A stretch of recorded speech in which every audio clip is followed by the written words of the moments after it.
Welcome everybody to Limited Level Ups. I'm Alex, and this week's episode is going to be our first dive into Phyrexia All Will Be One content. So before we jump into today's episode, I want to give a quick layout of the Limited Level Ups content schedule for the next few weeks leading up to the set's release on Arena on February the 7th. So that's in about 2 weeks from the time of this recording. So things are going to be a bit different this time around with the set coming to Arena a full 2 weeks after all the cards have been previewed, a full week after pre-release, paper pre-release. And from my side of things, Ethan, Lord Tupperware, who I usually do the full set reviews with, is on paternity leave. So we're not getting together to our set review as usual, but here's what's happening. So I'm calling this episode, the one you are watching or listening to right now, the First Impressions episode. This is a pretty complex set with a lot going on. So my goal for this episode is largely to help familiarize everybody with the set's mechanics, the themes, some notable cards, kind of give my initial strategic takes, and give just, some overall groundwork if you haven't done a deep dive of this set yourself. I've taken a few hours to analyze the set. I've written a few articles for Channel Fireball already about this set, and I'm looking forward to sharing my musings and kind of give you a idea of the set structure, the incentives, and like I said, just kind of the themes, give you a lay of the land, basically. So that's this episode. This episode should be coming out on Sunday, and then in a few days, on Tuesday or Wednesday, you will be getting a full set review from Limited Level Ups. Like I said, it won't be with Ethan, but fellow Toronto Magic player, former pro, and former Canadian Nationals champion, actually, Mark Anderson, is joining me. He offered very kindly to join me. He's a fantastic Limited player. I promise you will like him. He's just like one of the best out there. Often is high 60s in the best of one leaderboard. So that's going to be sweet. You will get the full set review experience coming up. That's going to be on my Twitch channel. And of course, it's going to be posted afterwards to both the YouTube and the podcast feed. And then about a week after the set review, so this is going to be after pre-release weekend, which is next weekend, and after the streamer early access event, which is going to be on February 2nd, I believe, we're going to have the set overview episode. So that's going to be some more informed takes. This is before the set's actually going to come out, so we're still going to get a lot of content in before you actually can draft the set on Arena, but that's going to be the kind of the follow-up to this episode and the set review. It's going to be the consolidation after, I kind of get a vibe for the cards, other people get a vibe for the cards, and give you some more informed takes going forward. So overall, this pre-release content season is not going to be radically different than most seasons. This episode is going to be the most different thing compared to my usual content schedule. So let me know what you think of this episode and let me know if it was helpful. And of course, just before we jump into our episode today, I do want to shout out the Patreon, patreon.com/limitedlevelups. That's the place that you can go if you want to support the show, if you want to give back, if you feel like you've learned something out of the episodes you watched and listened to. Go check that out. Of course, there's a bunch of awesome reward tiers over there. You give back to us, we want to give back to you as well. So all those reward tiers are focused in getting you better at Limited some way, whether that be the coaching tier at the highest level, or maybe you want to sign up on the deck tech and draft log review level. You can do that as well. That's the level where you can send over your decks and your draft logs to me. I'll take a look, give you some advice, basically give you some help, give you a second set of eyes. A lot of other options over there as well. Highly recommend you go check it out and see what we have to offer. All right, so let's just jump in. So my first very cursory surface level words that I'll say about this format after taking a look at it is, it seems cool and it seems promising. I think as a content creator and someone who considers himself a limited grinder looking to eke out win percentage, it's very easy to gloss over the question of, is this set going to be a fun set? Are people actually going to enjoy drafting the set? And my initial impression is yes, and most people who know me know that my bar for having fun playing Magic is pretty low. I'm an easy customer, but I also try to keep things objective. I remember doing my analysis of Streets in New Capenna, and especially after playing the early access event, and I had some hesitations. I was like, yeah, I don't know if this format has legs long term, and I was pretty vocal about that at the time. And on the flip side of that, I remember looking at Dominaria United before anybody had played, and after I just kind of had done my analysis of the set and gone, there's a lot of things here that people like about a draft format, and I felt pretty confident saying, hey, I think people are gonna like that one. So, this one has similar vibes.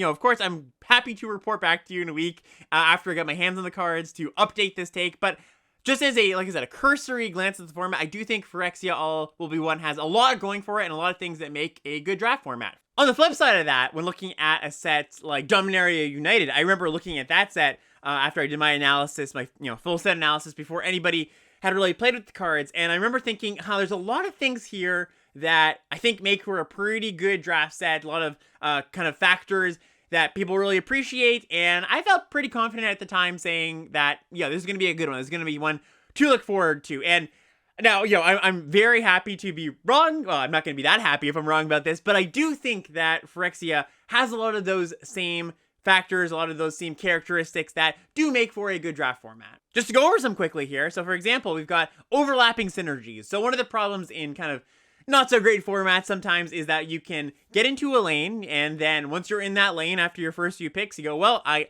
never want to take a card that doesn't say, Infect is actually a really good example from from original Phyrexia, new Phyrexia, where if you were the Infect drafter and you're like, hey, like I want to build an Infect deck, there were so many picks and so many packs that you would look at and you're like, hey, there's just nothing here for me because there's no Infect cards, and I don't want to take a creature that doesn't deal Infect damage because then I'm diluting my plan, right? So you run into those problems sometimes in some formats, and I think they've done a really good job to skirt around that issue. Number one, Toxic, which we're going to get a little bit deeper into, but Toxic is kind of a quote-unquote fixed Infect where you do still deal combat damage, so even if you're poisoning your opponent out, you don't have to say, hey, does this card have Toxic? Well, if it doesn't, I don't want it. There are a lot of directions your draft can go as the draft goes on, and I don't think you're going to feel very pigeonholed because the colors and the archetypes do overlap quite a lot. There's the proliferate mechanic, which again, we'll get into in a second here, that really, I think, ties the room together. It really lends something to all the colors. All of the colors have something to do proliferate, so that's like a nice little bit of glue to hold the set together. Another good thing, I think, after looking through this set, is I think there's going to be a good mix of control and aggro. So one of the things that I've heard some people talk about, do you think this is going to be a really, really aggressive format because Toxic and really pushes towards people attacking and people, dying at 10 life or whatever, or only having 10 life because you lose when you have 10 poison counters. And there's going to be a little bit of that. I mean, aggro decks are going to exist, certainly. But I also think that there's a lot of tools for the controlling decks. Some of the removals is really, really efficient. Just to touch on some of that removal just quickly, some of the better ones, we've got Hexgold Slash, which is a single red mana instant at common that deals 2 damage to a target creature, or if that creature had Toxic, it deals 4 instead. We've got Planar Disruption, which is one of the most efficient white removal spells we've ever gotten at common. It's 1 and a white for an enchantment. Enchant artifact, creature, or planeswalker. The permanent can't attack or block, and its activated abilities can't be activated. So just upgrade on Pacifism and Arrest and those style cards. Only 2 mana for enchanting basically anything. Anoint with Afflictions, another really, really good one. 1 and a black for an instant. Exile target creature if it had mana value 3 or less. And if your opponent is corrupted, which means they have 3 or more poison counters, you exile that creature instead. One of the things you kind of have to balance when you do have an aggressive mechanic like Toxic and good cheap threats in the format is, as a designer, you kind of want to balance that out with good cheap interaction, because if your threats don't line up with the interaction and they're much too efficient and the best removal spells start at like 3 and 4 mana, then you're going to have a lopsided format where there is going to be a prevalence of aggro and not much to answer that, right? But I do think that this level of removal spell, they did a really good job of balancing it. So another point that I definitely am willing to eat my words on in a week or two when this format turns out to be, super, super aggressive and, controlling decks just can't compete. But my initial glance is the cards exist, basically, is what I'm trying to say. The cards exist for controlling decks to work. There might be factors that are unforeseen that make them not possible, or slower decks just like not as good as the aggressive decks. But if I were, to put my designer hat on and say, hey, how do I make a balanced format where the control decks and the aggro decks can compete? A lot of times it is make the removal efficient so that you don't just die to a random 2-drop. Okay, so I've been talking in some generalities here. I've kind of been teasing a lot of mechanics. Let's jump into the mechanics. I think it'll give a good idea of what's going on in this set. So our first mechanic I want to touch on is kind of the big headliner. So this is Toxic. So Toxic is kind of an offshoot of Infect, Poisonous, if you've played with or heard of these mechanics before. For those who have not played with any of those mechanics, they all revolve around poison counters, which are counters that your opponent gets mostly through combat damage. And it sort of acts like a scary secondary life total. So the whole idea here is a player that gets 10 poison counters loses the game, just straight up. There are 1 or 2 ways to give poison counters to your opponent that aren't through combat damage. Prologue to Phyrexia, which is a 2 blue instant that gives your opponent a poison counter. You draw a card. I think there might be one other card in the set, but for the vast majority of the time, you're going to be thinking of this as a combat dealing mechanic. The way that you're going to kill your opponent is through attacking them with creatures with Toxic. And not exclusively, but you can generally think about Toxic as a aggressive mechanic. It's going to be something that promotes attacking. It's going to be something that ends the game rather than prolongs it. I think a lot of your Toxic decks are going to be very low curve, have 1s and 2s and 3s with Toxic. And I know that a lot of folks that haven't played with Poison before, or maybe have heard tales of Poison, I've seen some people be a little bit afraid of this mechanic because, like I said, it does seem a little bit scary. It seems like, well, I've only got 10 life. Well, it's sort of like that, but it is balanced in a way. So the way that it's balanced is that a lot of the time, the Toxic number that you'll see on cards is analogous to that creature's power. So let's just say you have Flensing Raptor here, which is a 3-mana 2/2 flyer. Well, your opponent's going to get hit by this thing 10 times. If your opponent gets hit by that 10 times, just by a 2/2 flyer, they die for the most part. And the same works with its Toxic number. It has Toxic 1. So usually, the vanilla test way to look at this is your Toxic number is going to be at a 1-to-2 ratio with your power often. So 2 power creature gets Toxic 1, 4 power creature gets Toxic 2. And that's a pretty good baseline. Anything over or under that kind of breaks that. So if you think of that kind of like vanilla test for Toxic creatures, that 2-to-1 ratio, you can look at anything that is different, anything that subverts that as above rate or maybe below rate, right? Like more than you would expect for the mana or sometimes less. So for example, the green-white uncommon Slaughter Stinger, it's green-white for a 2/2 at uncommon, and it's got Toxic 2. And it says whenever another creature you control with Toxic attacks, it gets +1/+1 until end of turn. So Toxic 2 on a 2-drop, that's almost like 4 power. Now, I say almost, heavy emphasis on almost there, because this doesn't affect creature combat, of course. And if you've played with Infect, which did affect creature combat, those creatures dealt damage in -1 counters. That doesn't happen here. It only matters for hitting your opponent. So it's just a 2/2 in combat, but if it connects, it's almost like 4 power, right? That's kind of a way you can think about it. Crawling Chorus is another one here. Single white mana for a 1/1 with Toxic 1. Just that right there, right? That's above rate for your Toxic deck, right? Just 1 mana, Toxic 1. It's almost like 2 power. Almost. Again, almost. Really, really want to heavily emphasize almost. And then with another ability here, when it dies, you get a 1/1 Phyrexian Artifact Might token with Toxic 1, and this creature can't block. I actually like this card quite a bit. So just going back to my idea of this isn't going to necessarily be an overly aggressive format. Some of the more aggressive formats had mechanics on creatures, on cheap creatures, that disincentivized blocks or made blocks difficult. You think of Exert in Omnicamp block. That's like the classic one, right? And Toxic doesn't do that. In fact, it incentivizes your opponent to block. It actually incentivizes your opponent to interact and say, hey, yeah, I'm not just going to be like, okay, take the damage, I'll attack you back, take the damage. Like, it's not Ships in the Night. It actually, you really don't want to get that first Toxic counter on you so that your opponent doesn't get that train rolling. So I don't think Toxic inherently makes the format more aggressive. It pushes the incentives a little bit, but these cards themselves, for the most part, aren't that much better at attacking than any other creature you would see in any other set, or just another creature without Toxic. And of course, at this point, you might be asking yourself, well, if Toxic often lines up proportionally to a creature's power, then what's the point of it? Won't you just kill your opponent at virtually the same rate as you would with damage? Well, there is, they thought of that, and the answer is Corrupted. So Corrupted is kind of a, I would say a neighboring mechanic to Toxic. Corrupted cares about your opponent having 3 poison counters on them, and it upgrades your card if they are. So for example, we've got Incisor Glider. It's 1 and a white for a 1/3 flyer, and if your opponent is corrupted, when the Incisor Glider attacks, your creatures get +1/+1. Another one here, Bring the Ending. It's a 2-mana counter spell. Counter target spell unless your opponent pays 2. Corrupted, they just counter the spell straight up. So just 2-mana counter spell. So you do get pretty meaningful bonuses on a lot of these cards when your opponent is corrupted. And so among other reasons, one more big one that we're going to get to in a second, this is the reason you're going to care about Toxic, right? This is why it's not just damage. Your cards do get a really meaningful upgrade, and you really care about getting that first hit in so that you can now, afterwards, proliferate, give your opponent more poison counters if they've got that first hit in. So one of the reasons you kind of mentioned that Crawling Course is a card that I like, well, it's a 1-drop with Toxic 1. That is a big deal to sneak that under your opponent playing a 2-drop, especially if you're on the play. So just something to think about. I do think that in these decks, getting those first few poison counters is really, really going to matter. And it's going to be kind of like a mini game, right? It's, when your opponent plays a Planeswalker and you're like, okay, the game's about this. It's going to feel like that a little bit, I think, where it's like, all right, these first few turns of the game, I really have to protect myself. I really have to make sure I'm on board, have a cheap interaction spell so that I don't get corrupted as soon as turn 3 and my opponent's cards start to, well, my opponent doesn't just get 2 mana counter spell and, 2 mana kill anything in their deck. If they do, their cards remain at the kind of neutral power level. So honestly, more than Toxic itself, Corrupted is I think the thing that is going to push games to feel not quite fast, but what you feel in a fast format, or, what you feel in formats of the past year or 2 or 3, honestly. It's just kind of the same thing where you gotta get on board, you gotta play a 2-drop, you've gotta have a cheap interaction spell if you don't have a 2-drop.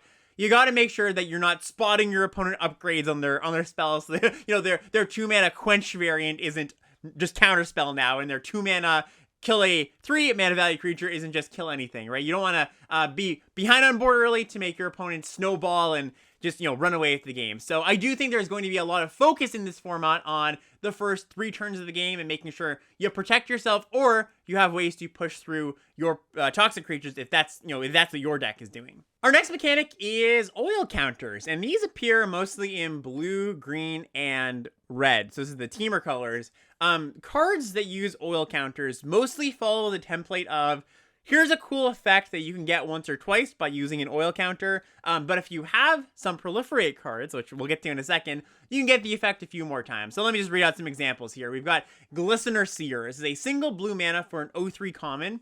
It enters the battlefield with 3 oil counters. Tap, remove an oil counter from the Seer, and you scry 1. Another example here, Sawblade Scamp. Single red mana for a 1/1 haste. Whenever you cast a non-creature spell, put an oil counter on Sawblade Scamp, and you can tap it, remove an oil counter to deal a damage to each opponent. So both of these cards, they're a little bit different because the Seer comes in with oil, the Scamp, it doesn't just come in with oil, it makes you work a little bit for it. But they've got the same idea where it's like, yeah, you've got this effect that can go for a turn or 2 or a few turns, and if you can find ways to put more oil counters on or proliferate, get more counters that way, you can keep the engines going. There's also cards that care about having oil counters. So for example, Oil Gorger Troll, which is a 3 green for a 3/4 that when it enters the battlefield, you gain 3 life, and if you control a permanent with an oil counter, you draw a card. So that's a really big game. There's also things that like count the number of oil counter creatures you have. That there's an uncommon that enters the battlefield and deals damage equal to the number of oil countered creatures you have. So just you're going to play into the space of, yeah, I do want quite a few oil counters if I have the payoffs for that, but you don't have to be all in oil counters. Like I was saying before, where it's not like, oh man, I'm doing oil counter stuff, well, I can't be doing anything else. No, you certainly can. Like, it's just, there's going to be some decks where you're going to be more incentivized to go all in on oil, and sometimes it's just going to be a little bit of a theme. It's going to be a theme in your proliferate heavy deck. So just something to keep an eye out for. This is just to frame the set a little bit easier.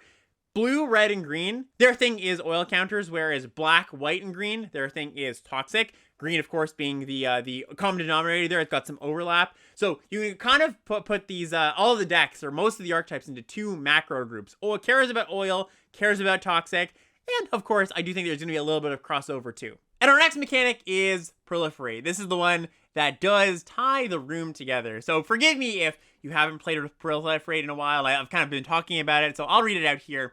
But proliferate is on, sometimes on spells, sometimes on creatures. An example here is Whispers of the Dross, single black mana for an instant. Target creature gets -1/-1 until end of turn, and you proliferate. Or another example is Mesmerizing Dose, 1 blue, enchant creature. When Mesmerizing Dose enters the battlefield, you tap the enchanted creature, and then you proliferate, and then the creature doesn't untap, so it's kind of like a Charm Sleep / Claustrophobia. You kind of just get spotted proliferate on a lot of cards. They actually went pretty crazy with it, and what it does is you choose any number of permanents and or players, then give each of those players or permanents a counter of each type they already have. So in this set, it's just oil and poison. There is no +1 counters, there is no -1 counters, you're just going to be caring about oil and poison counters. So proliferate, broaden applications, it does different things for different decks. For those blue, green, and red oil decks, it's just going to be the grease, right? Grease is the wheel of your engine where, yeah, you're just going to be able to have your effects go off more often, or keep the steam going. You're not going to have just your 1 mana 0/3 not be able to scry anymore. If you keep proliferating, well, it gets to scry every single turn. And then in the toxic decks, well, it almost acts like a burn spell, right? At some point, think of any aggressive deck. Well, your opponent locks you out on the ground and you're trying to get in with ground creatures and they just put up enough of a fight and they've stabilized. what are you hoping to draw at that point? Well, in like a red deck, maybe burn spells, but in your green-white decks, what are you usually hoping to draw? Well, sometimes you've got like, tricks that give flying or tricks that give trample or something that ends the game, but your proliferate cards are kind of what are going to end the game in your toxic decks, like your green-white toxic decks, because they act as burn spells. Your opponent's at 7 toxic, they're going to be really afraid of, okay, well, I can block all day, but if they just rip 3 things with proliferate, or heaven forbid they have something that proliferates multiple times over the course of a few turns, I'm going to be in a lot of danger. So really, like I said, proliferate touches on all of the set's themes, or most of the set's themes, and is the glue. One card I want to just shout out here as one of the best commons, it might end up even being the best common. So this is Contagious Vorak, 2 and a green for a 3/3. When it enters the battlefield, you look at the top 4 cards of your library, you can reveal a land from among them, put them into your hand, put the rest on the bottom in any order, and if you didn't take a land this way, and you can choose not to, you proliferate. So really, nice little card advantage card, nice little modal card. 3-mana 3/3 proliferate is just a good rate, so yeah, look out for this one.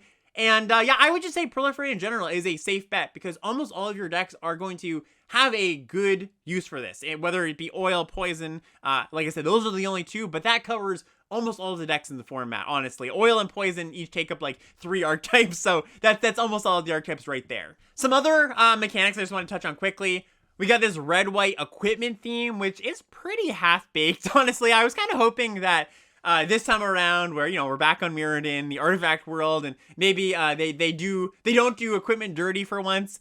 I mean, I don't know if they did the dirty. I don't know if they like really screwed over these equipment, but they were careful with them, I would say. So the shtick this time around is all of the equipment, or sorry, most of the equipment have this for Mirrodin mechanic, which is funnily named. But basically what it says is when this equipment enters, you get a 2/2 red rebel creature token. So you're spotted the creature already, and the equipment attaches on. So one of the better ones here is Blade Hold War Whip. 1 red, white. This is the Signpost uncommon. It's got the 4 Mirrodin ability, so you get a 2/2. It says equip abilities you activate of other equipment cost 1 less to activate. So some sort of equipment tribal over here. And the gravy here, or not even the gravy, the main attraction is that the equipped creature has double strike. The equip cost of this is 3 white, red to move it over. So basically you're paying 3 mana for a 2/2 double strike that makes your other equipment cheaper to activate, and you can move this around. So this is a good one, but aside from this one, I do think they really played it safe with these 4 Mirrodin equipments. Another one, for example, is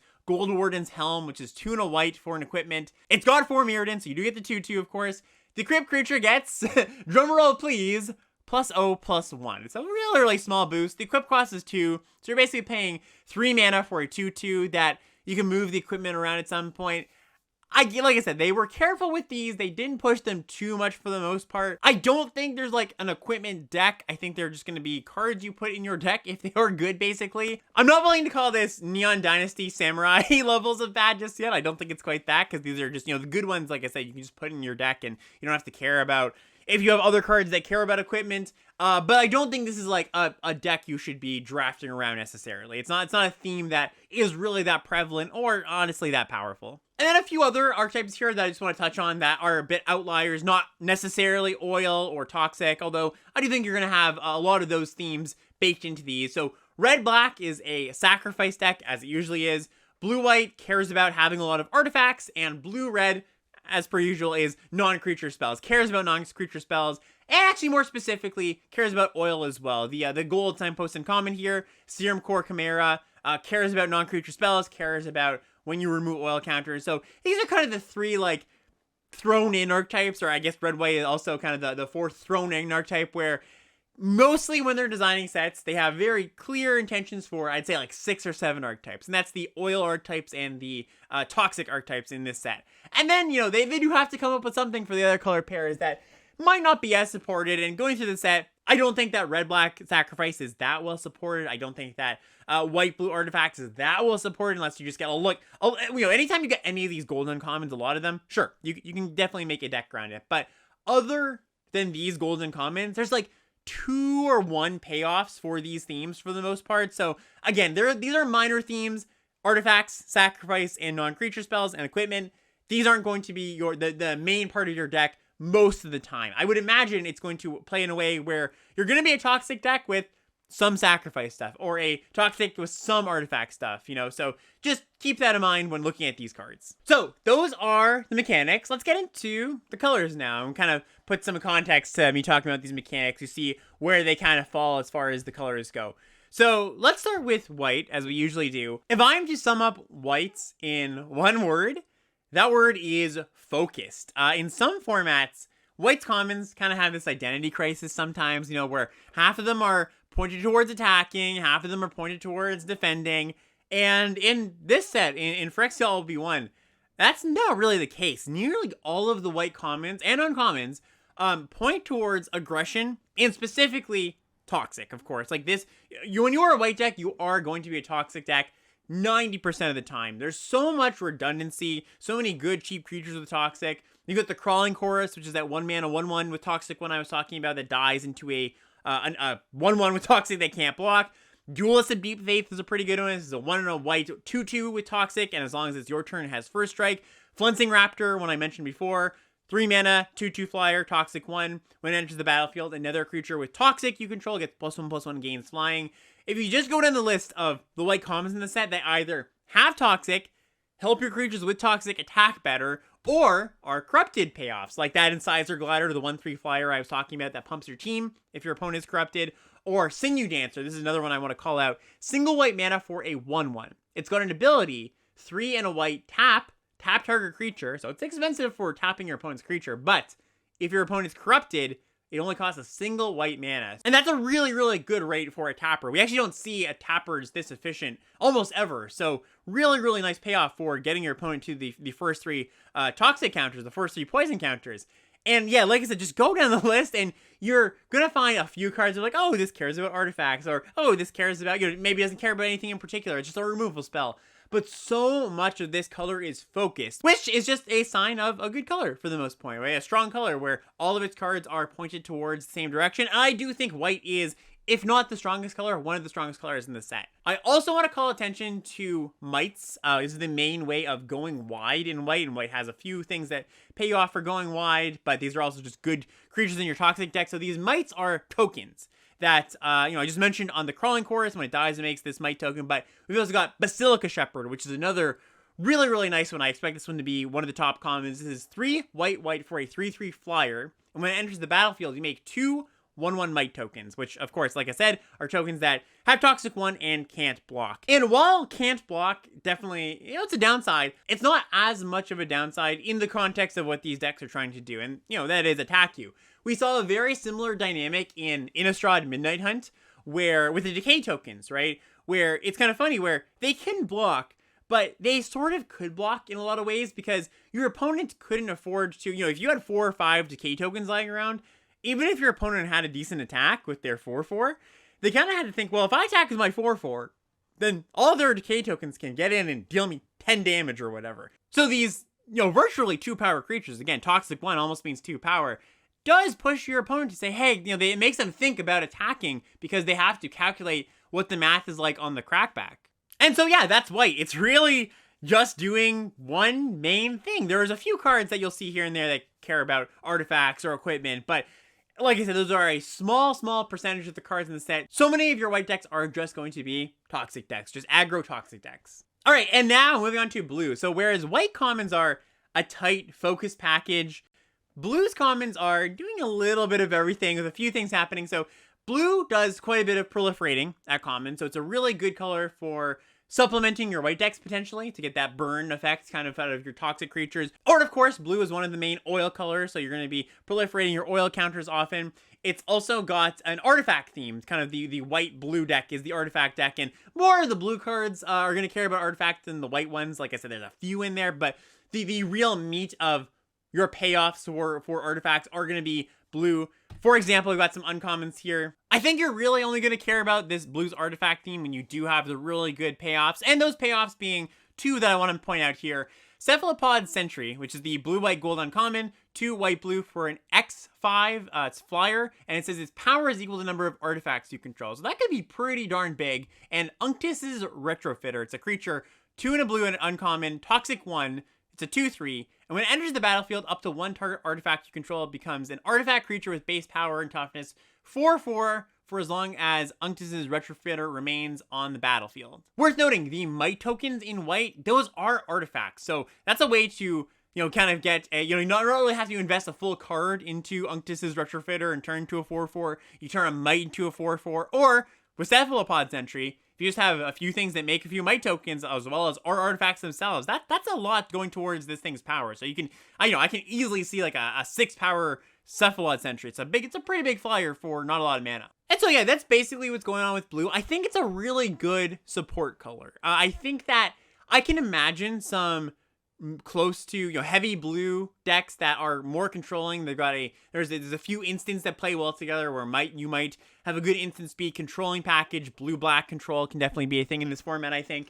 But I think for the most part, you're gonna see this as your secondary color that your proliferate is helping out your white deck, or it's adding some oil counter help to your blue red deck, stuff like that. Non-creatures to your blue red deck. I think it's going to provide a lot of different things to a lot of different decks, but not necessarily maybe be a color that stands on its own. It's not going to be like white where you can really build a base blue deck, I think. I think the themes are a bit too spread out for that to happen with enough consistency. And then we move on to black. So black did a lot of what white was doing with corrupting and toxic. It's a lot of similar stuff in that space. But what separates black from white is it has a light sacrifice theme, and it also has access to proliferate cards. So where white's advantage is it's very focused. All of its cards, most of its creatures are toxic or deal toxic damage.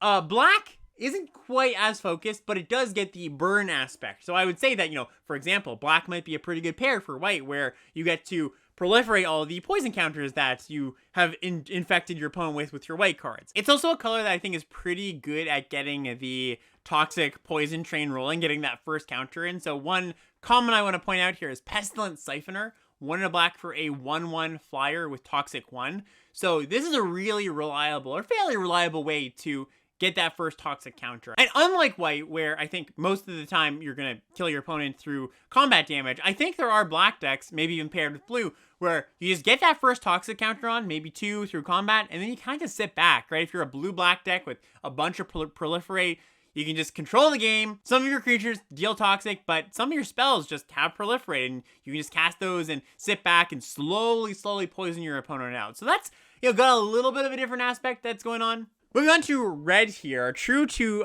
the story, if people follow along with that, Urabrask and the red cards are kind of doing their own thing. So red's main theme it cares about is oil. But aside from pairing the oil cards with proliferate cards, there's not a ton of overt synergy going on between red and the other colors. It doesn't care about poisoning the opponent at all. It has no creatures with toxic. So its 2 color pairs focus more on small sub-themes rather than, the 2 big main themes of the set, the oil counters and toxic. It cares more about non-creatures. It cares more about sacrifice. It's got some of its own stuff going on. And it might end up where that's a benefit for the color, because if you're in red, then nobody else really wants your cards. Or it could end up being a situation where the red cards are inflexible in the draft, and it's really difficult to pivot into, the archetype that is open because you started with a bunch of red cards. It might play out like Neon Dynasty, Kamigawa Neon Dynasty red, where if your deck is mostly red cards, it's great, but if it's like half red cards, half black cards, there's a lot of tension there where the red cards might not play well with a lot of the black cards. Those, like I said, the black cards care about toxic and the red ones don't really. So I can see a little bit of tension there. And overall, to be honest, the red cards don't excite me that much. Like it's got good removal spells, certainly. It's got that shock, the Hex Gold Slash. It's also got a 3 mana deal 3 that proliferates. But its creatures, I think, are kind of lackluster. I really like Sawblade Scamp, that 1 mana 1/1 haste creature that you put whenever you cast a non-creature spell, you put a counter on it, and you can remove a counter to deal damage to an opponent. But aside from a few other standouts, I think red is a little bit worse on face value than the other colors. And this is, definitely a hot take. I don't have too much to back this up. This is just my initial glance looking at the red cards. So just keep that in mind. If the red cards don't often play that well with the other colors, you can pair it with green. Certainly, green's got proliferate. You can pair it with blue with the non-creature stuff and the proliferate stuff there with the oil counters.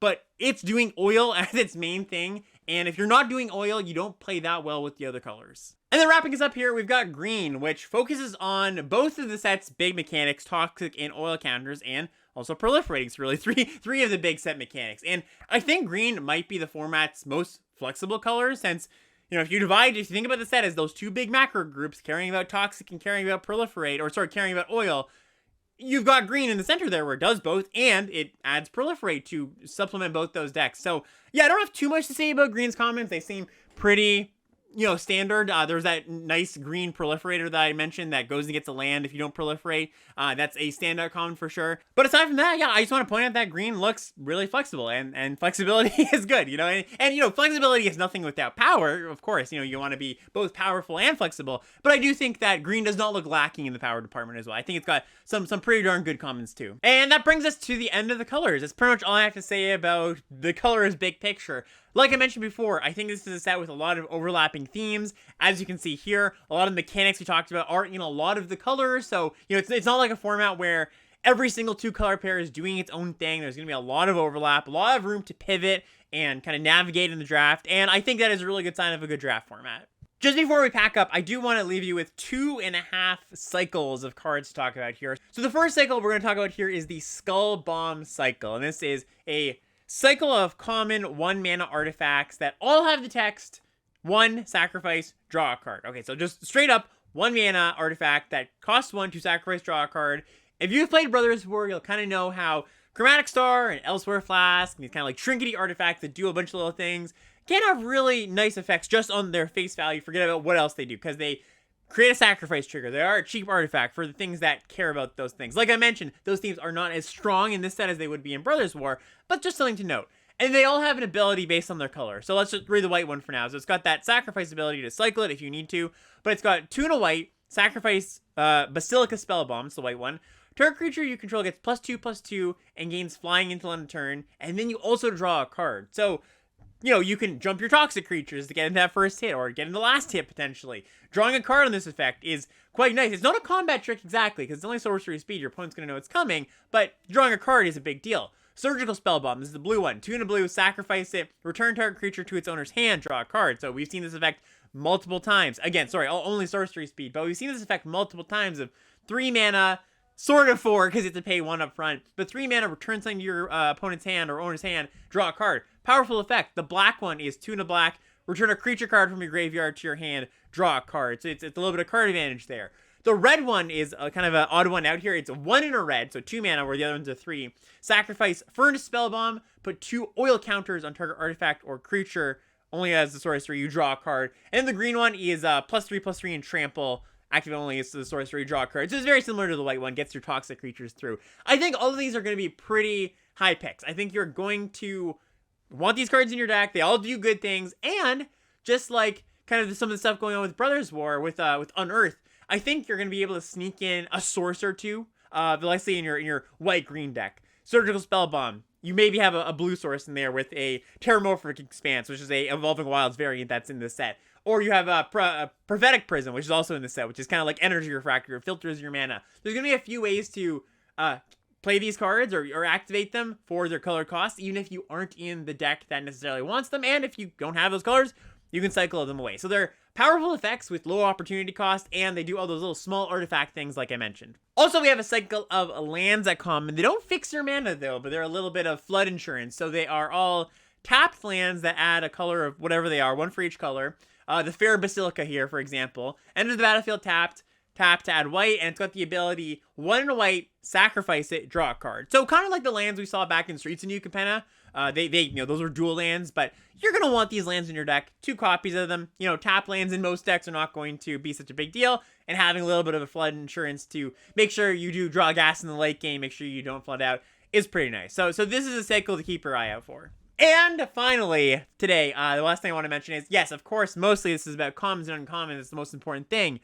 But this set does have 10 Planeswalkers in it. 10 full Planeswalkers, 5 at Mythic, 5 at Rare. And, for the most part, I think they're fairly balanced. I think that the Mythic ones, a lot of them have the, the classic Planeswalker template of, like, the plus ability is draw a card, the minus ability is removal spell, and game-winning ultimate. Notably, too, the Mythic ones are all the completed Planeswalkers, so they have Phyrexian mana and their mana cost. The rare ones are the non-completed, they're just normal Planeswalkers.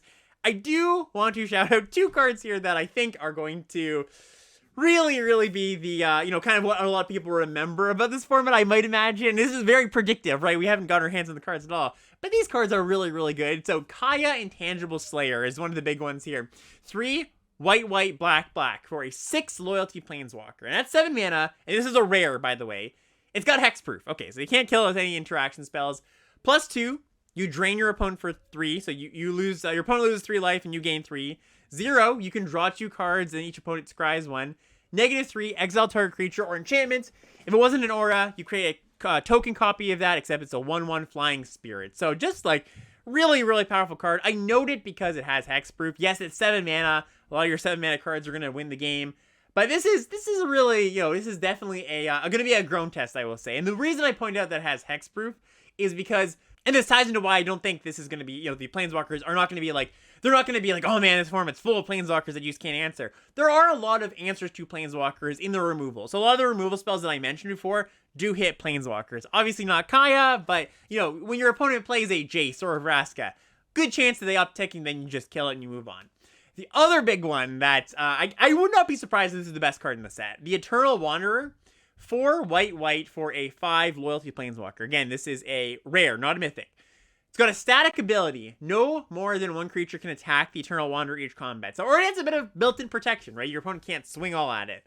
+1, exile up to 1 target artifact or creature. Return that card to the battlefield under its owner's control at the beginning of that player's next end step. So you blink something. 0, you make a 2/2 white samurai creature token with double strike. So just pumps out 2/2 double strikers. And then -4, which you can choose right away if it starts with 5 loyalty. For each player, choose a creature that player controls. Each player sacrifices all creatures they control, not chosen this way. So you get to choose their worst thing, your best thing. Everything else dies. You're left with a planeswalker round. Again, these are expensive cards. They're 6 and 7 mana, but I do imagine they're going to be kind of analogs to like Koma from Call Time. Just like really busto level cards. So maybe a slight dark spot on otherwise what looks like a cool format. Then again, you could always, I was looking at this the other way. Like I'm mostly saying this is a warning for folks that, really hate facing bombs. I look at this the other way and I'm like, well, 1, I'm going to get to play with these sweet cards some of the time, which is awesome. And 2, when you do beat these cards, it's always great. It's always makes stories. Always you're like, oh man, I beat the Eternal Wanderer. It feels so good, right? So I just want to put this out there as this will be a pseudo feature of the format. All right, and that is going to wrap us up. Thank you so much for watching and listening. I hope this was a good primer for future content and getting your hands on the cards in the next few days. Like I said, there will be a set review, full-on set review coming your way where we do a deep dive on all the cards coming early this week. And yeah, my updated thoughts after playing with the cards in a week's time. So hope you come back. Hope you stick around for that. If you're new to the channel, check it out, subscribe, follow the podcast feed, all that stuff. And thank you so much for listening. We'll see you next time on the next episode of Limited Level Ups. See you around, everybody.